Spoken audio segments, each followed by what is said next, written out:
Hi, my name's TheTeenageWizard and welcome to Guns of Icarus Tutorials Part 2, and in this one we're actually going to be going through gunning. So this here is my ship and I have my layout. So if I go here, don't worry about what I just did there, but basically what I just did is move the ship forward a little bit. I've turned the engines on, so we're going to be moving forward, and the first thing you're going to notice is there's lots of guns around the ship and they're all placed there, and these can be customised outside of the game by the captain, and we'll get into captaining in a later episode.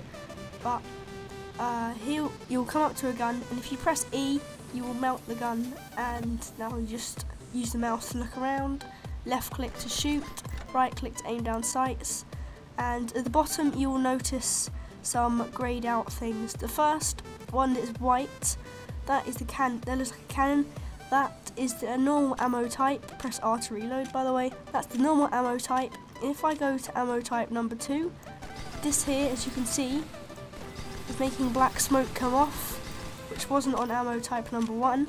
So that will do something, that will change the ammo in any way. As you can see, it's got black smoke. No, it's got no black smoke there, sorry. And it has black smoke in this one. If you go to ammo number 3, and wait for it to reload, you see that's electric. And ammo number 4, you won't be able to see a visual difference, but you will notice that the bullets don't like disappear so early. They go on for a lot longer, a lot further, and there's no bullet drop compared to the rest of them. So there will be different ammo types in all the guns, and when you're a gunner, as you can see, I can only have one engineering piece of equipment, and when I come onto the gun there'll be 4 types of gunning equipment, which is available to me because I can get 4 because I picked the gunner class. So I hope this kind of makes sense. Now you can just, when you see another ship, which we'll go through other ships later on and how to get into a multiplayer game later, when you see another ship you can just jump on the gun. If it's a short range gun like this gun here, which is a flamethrower, and there's no point in shooting at someone who's miles away, or you could change the ammo type, say, to this here, which is called Lesmok. This gives you range, and I can just go ahead and burn things. But this is basically only useful against ships when they're really close range, and press R to reload and E to dismount.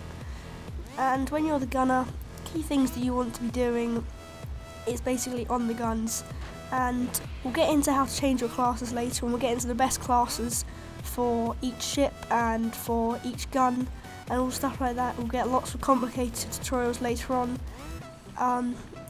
but for now, if you just stick to using the basic default that it will give you, it should be fine. So that's really all you need to know about gunning. It's just how to get on a gun and to change ammo types. You can read about these ammo types by, when you're not in game, I'll leave this game here.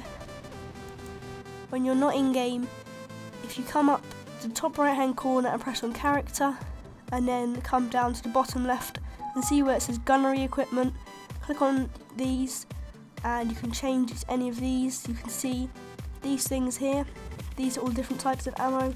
Read through them if you want to. You can see it all says at the bottom like 20% plus clip size, minus 15% rate of fire, and you can see the difference between all of them, and you can equip 3 when you're the gunner. So yeah guys, it's been a bit complicated, but you will eventually understand some things. Next tutorial is going to be on engineering, I think. As you can see, I'm level 19 engineer, so I know a bit more about being an engineer than a gunner. And by the way guys, it does take a long time to level up here. I have been an engineer for 117 games, which isn't too much in the terms of things. A game may take 10 to 20 minutes, so it's quite a lot of playtime. As you can see down here, 20 hours, well, 20 hours of playtime being an engineer. It does take a long time to level up, so yeah, don't be surprised when you're only level 5 or 6 after a few hours of playing. But if you guys enjoyed this episode, please leave a like, subscribe, and I'll see you guys on the next video. Goodbye.